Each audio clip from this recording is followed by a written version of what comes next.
All right, quick discussion on, is it worth it really to be joining Discord servers, chat rooms, typology communities, anything of that sort? Is it helpful, or is it just a headache? Personally, I would say that it is helpful. I think that it is useful to do so, even if you maybe you want to be a lurker, or maybe you're somebody who's very active. Regardless of your experience level, it's probably a lot better really for intermediate and advanced, I should say. Newbies, beware a little bit. All right, that's mostly just because as newbies, you may have a little harder time knowing what's going on, what's doing. You're going to hear a lot of different opinions, a lot of different things, and it can get a little overwhelming. So unfortunately, that comes with the territory when you walk into any new activity, right? But nonetheless, it's still worth it. You get to see a lot of types in the wild, right? You get to observe a lot of stuff going on, who's getting along with whom, what are the issues being fought over. Does it sometimes look like somebody's clashing over like an NE versus NI thing, or somebody's stubborn with their TI versus someone stubborn with their TE, and you can kind of start to pick these things out, right? It allows you to kind of practice and play with the type stuff that you're looking at. Really, this applies to any particular system that you're using. It doesn't really matter. And it just allows you to play around with it, practice. See if it's working for you. See if it's not working for you. See if you're able to spot things, etc. Refine stuff. It becomes your gym to work out in, work out those typology muscles, right?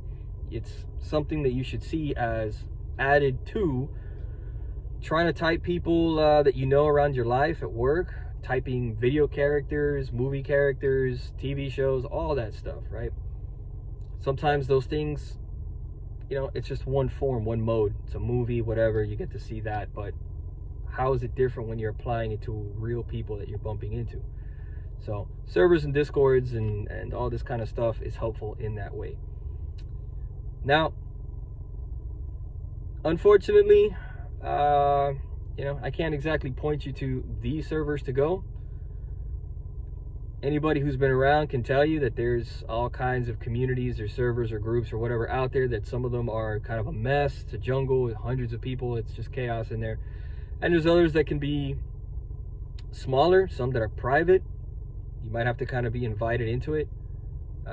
You know, there's just different things, and they each have their strengths and weaknesses.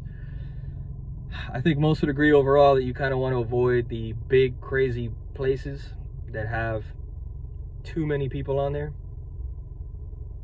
because at that point it's just unwieldy, it's unmanageable, and it's just tons of chaos. Yeah. Personal thing. If you can, though, my recommendation would be find yourself a server or group or some kind of a community, whatever you want, maybe a WhatsApp group or something like that, where you have a certain number of people in there, you know, 15, 20 people, maybe less, maybe more, whatever, of people that you can respect or trust, at least a handful of them, and you're perhaps more likely to get a lot out of that than joining some kind of a public thing, 500 members or 300 people in there. You know, it becomes chaos.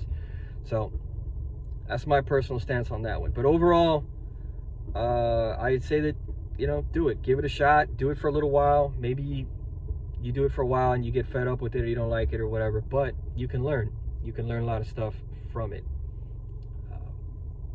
Again, think of it as your gym to work out those typology brains.